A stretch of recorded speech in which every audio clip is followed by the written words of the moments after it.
Il n'y a rien de plus imprévisible, d'aussi incroyable, d'aussi palpitant que le football. C'est une dramaturgie incroyable, c'est du Shakespeare le football. C'est Mbappé. En fait, j'allais commencer par dire que Benzema a mis le Front National en PLS, ce qu'il a fait. Et malheureusement, tu sais, aujourd'hui, c'est pas ça qu'on va retenir. C'est plus le fait que la France soit éliminée, malgré tout ce qui s'est passé. Karim Benzema, parce que je vais commencer par lui pour l'évacuer directement. Quel joueur. Et je vous l'avais dit que Deschamps a bien fait de le rappeler en équipe de France, que tout ce qu'il peut apporter à l'équipe de France, on l'a vu, en 90 secondes, le mec, il te met deux buts, il renverse toute une situation qui était très, très compliquée. Le contrôle qu'il fait sur le but, mesdames et messieurs, c'est du Bergkamp. C'est du Bergkamp. Karim Benzema, tu es un grand, tu peux aller dormir tranquille, te coucher, t'es bien. Maintenant, c'est pas sa dernière compétition avec la France, je pense, parce qu'il y a la Coupe du Monde qui vient. Donc, il va pouvoir se montrer, mais tu sais, je suis triste pour mes potes français, tu sais, parce que la plupart des gens qui suivent cette chaîne sont francophones, donc il y en a qui supportent bien sûr l'équipe de France.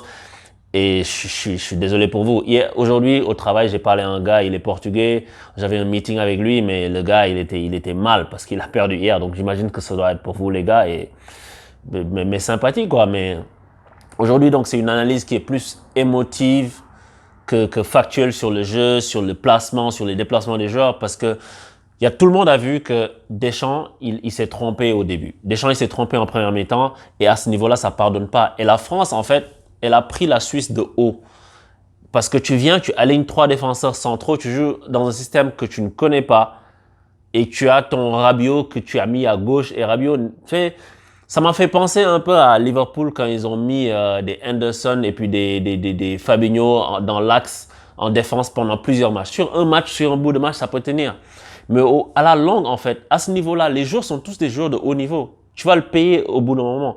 Et c'est vrai que tu as un manque de chance parce que tu as des blessés, mais là c'est facile à dire parce que le match est terminé. Mais prends le risque de mettre Kimpembe à gauche parce que c'est un gaucher, c'est un défenseur dans l'âme. C'est mieux. Après, le changement, il est intervenu juste à la 35e minute quand Deschamps a fait repasser son équipe à 4 derrière parce qu'avant, tu voyais qu'ils étaient tout le temps pris dans leur dos. À chaque fois qu'il y avait Pavard qui montait, en une passe, il y avait un décalage. Rabiot, de son côté, il était trop axial. Parce que c'est ça, sa propension naturelle, elle est d'aller vers le cœur du jeu. Et donc, du coup, à chaque fois, son aile était dégarnie et Kimpembe couvrait des grosses distances. Tout comme Varane était obligé de sortir assez haut pour couvrir des distances dans le dos de Pavard.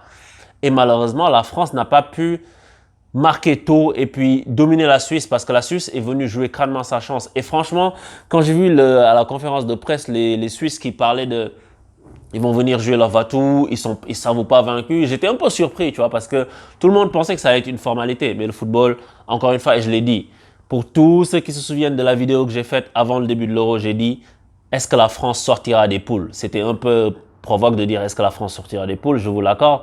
Mais c'était pour alerter sur ça, pour alerter sur le fait que les équipes vont venir, elles vont pas se présenter en victime expiatoire et que souvent, en fait, l'excès de confiance, ça fait que tu tombes sur des matchs comme ça où des équipes qui sont censées être plus faibles que toi t'éliminent. C'est déjà arrivé par le passé, la Grèce l'avait fait contre la France en 2004 notamment. Ils avaient fait ça contre beaucoup d'équipes aussi. Mais c'est ça qui leur est arrivé parce que comment tu expliques que tu te fais mener au score 1-0 contre la Suisse, qui est une équipe, pourtant, si tu l'attends, si tu es bien placé, mais là, tu pars à l'abordage avec ton 5-3-2 bizarre, les gars, à côté, c'est pas des enfants. Et moi, on m'avait dit, oui, la France, mon beau-frère, et puis tous les gens beaucoup de mes proches se reconnaîtront. Ils m'ont dit tous, on voit la France minimum en finale. Mais le football, ça se décrète pas à l'avance, les gars. Je vous l'avais dit, et je suis un peu triste d'avoir eu raison, tu sais. Mais ça se joue au match par match. C'est un poncif, mais c'est une phrase bateau, mais c'est pas tombé du ciel. C'est match par match que tu dois gagner pour aller jusqu'au bout. Et en fait, quand tu arrives à un statut de champion du monde et que tu tombes sur des équipes qui sont réputées beaucoup plus faibles que toi ou beaucoup moins fortes que toi, inconsciemment, tu as tendance à te relâcher. Inconsciemment, tu vois, c'est inconscient parce que c'est des professionnels, ils sont là pour jouer et gagner. Mais tu vois, tu es mené 1-0 et tu n'es pas passé loin d'être mené 2-0. Parce que Lloris, il fait un sauvetage de la mort qui tue. Tu sais, si Lloris sauve pas à ce moment-là, le match est fini. Mais il se trouve que Benzema il renverse la situation avec Karim. Et une fois qu'il a renversé la situation et que Pogba marque un troisième but, tout le monde a vu la France qualifiée. Mais est arrivé Kylian Mbappé qui n'a pas fait un bon Euro, qui n'a pas fait un bon tournoi. Mais il est jeune et ça arrive. Mais Kylian, on peut plus dire il est jeune parce que tu as une trop grande bouche, Kylian Mbappé. Tu as une trop grande bouche. Depuis 10 ans, tu nous fatigues. Enfin, j'exagère, c'est pas 10 ans. Mais tu nous fatigues. Je veux prendre mes responsabilités. C'est ça la responsabilité aujourd'hui. Aujourd'hui, c'est ta faute. Tu vois? Mais c'est un grand joueur. C'est pas parce que Kylian a loupé ce penalty qu'il est mauvais. Mais ça commence à s'accumuler. Finale de Ligue des Champions, tu as disparu contre le Bayern. Demi-finale de Ligue des Champions, tu as disparu contre City. Là, il s'agit de marquer le coup de pied, le tir au but. Et déjà, tu te mets beaucoup de pression. Et en fait, j'admire quelque part le fait que le gamin, il se dit, il veut pas qu'on l'appelle le gamin. Par rapport à moi, c'est un gamin, on va dire. Il arrive et il dit, moi, donnez-moi tout. Je veux prendre les coups francs, je veux prendre les penalties, je veux tirer ici, je veux être ici. Hey, ça, ce sont des choses qui se gagnent sur le terrain. Les générations d'avant, les joueurs n'avaient pas besoin de dire ça. Ça s'imposait naturellement. Et le fait d'être cinquième tireur, ce n'est pas un hasard que Mbappé se soit retrouvé cinquième tireur. C'est pas un hasard, c'est lui qui veut se mettre les responsabilités, le rôle du super-héros, machin. Et tu arrives devant le point de pénalty. Moi, et croyez-moi si vous voulez ou non, mais quand il a posé, j'ai dit il rate. J'ai dit il rate parce que il y avait une sorte de précipitation. Il pose le ballon, recule tout de suite, il est prêt. Et, tu vois qu'il va rater. Tu le vois qu'il va rater, tu vois, c'est comme ça, tu le sens. Moi, en tout cas, je le sens comme ça qu'il va le rater. Et j'ai vu des centaines des milliers de pénaltys tirés dans ma vie. J'ai vu quand Southgate a arrêté son pénalty contre l'Allemagne, je pense en demi-finale de Coupe d'Europe 96. J'ai encore l'image, il prend un gros élan. Enfin, tellement de pénaltys ratés, je les ai vus. Baggio quand il rate son pénalty, tu sais. Mbappé, tu vois qu'il va pas le rater, qu'il va pas le mettre, quoi. Et il loupe ce pénalty. Et pour qu'il apprenne, quoi. Parce que c'est un jeune gamin et il a encore l'avenir devant lui. Je suis sûr qu'il va encore gagner beaucoup de trophées. Mais il faut redescendre sur terre. Un peu d'humilité. Son histoire de contrat avec le PSG qui n'est pas éclaircie. Il y a des non-dits, il y a des rumeurs de OK, il a déjà choisi, il part, il reste. Alors que tu es dans un cocon, t'es là où il faut être.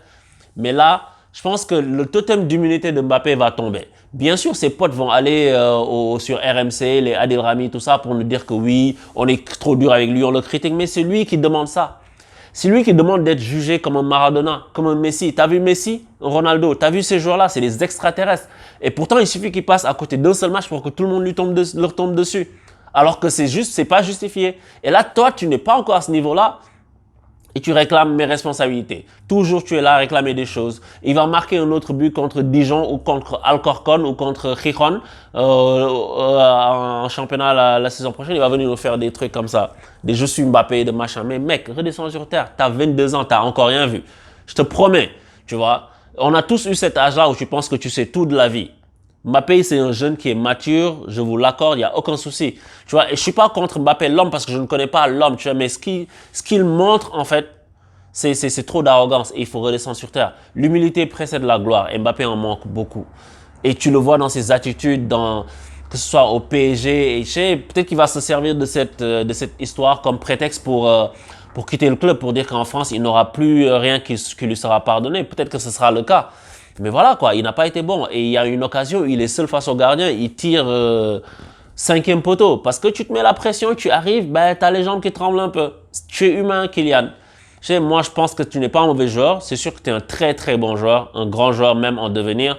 Mais tu as encore des choses à apprendre. Et tu sais, la défaite, ça fait partie de la construction de tout footballeur. Donc, je t'encourage dans le futur à faire mieux. Et je suis sûr que tu feras mieux. Mais il faut que tu saches que c'est pas parce que tu as gagné beaucoup de choses quand tu es jeune que tu es arrivé, quoi. Parce que d'autres sont passés par là, des Thierry Henry, ils ont confirmé, reconfirmé. L'important, c'est pas d'arriver au niveau, c'est de s'y maintenir. Évidemment, plusieurs grands joueurs ont déjà raté des pénaltys. Tu n'es pas le premier, tu ne seras pas le dernier. Mais il faut un peu la mettre en sourdine en ce qui concerne les choses que tu revendiques en équipe de France ou au PSG. Je veux tirer ici, je veux tel maillot, je veux telle chose. C'est moi Mbappé, je me mets en avant, je suis le meilleur du monde. Ces choses-là, tu les montres sur le terrain. Les Zidane, les Platini, les machins, jamais tu les entendras dire des choses comme ça. Jamais. Les Larquet quand il jouait à Saint-Etienne. Tu les as jamais entendus dire ça quand ils jouaient. Et toi, tu te permets de dire des choses comme ça. Donc, je sais que c'est générationnel peut-être, mais it comes with the territory. Donc, tu vas ramasser aujourd'hui. C'est sûr que les Français ne sont pas contents. Mais voilà quoi, les gars. Donc, la France qui est éliminée. Et enfin, la France maintenant doit se préparer pour la Coupe du Monde, tout comme les autres équipes qui sont passées à la trappe, tu vois. Et c'est comme ça, quoi. C'est ça le football. Et c'est pour ça qu'on l'aime aussi. C'est un truc, c'est de la dramaturgie. Ça fait partie de l'histoire. Donc, c'est ça. Aujourd'hui, je suis désolé pour vous, les gars, mais c'est ça le football. Et souvenez-vous, et je suis désolé d'avoir eu raison, je vous l'avais dit, que le football, ça se gagne pas sur le papier ou dans les paroles. Tu sais jamais ce qui va se passer. Donc, on se retrouve. Je vous dis à bientôt. Et puis, abonnez-vous et pour de nouvelles analyses, on va sûrement se recroiser. Ciao!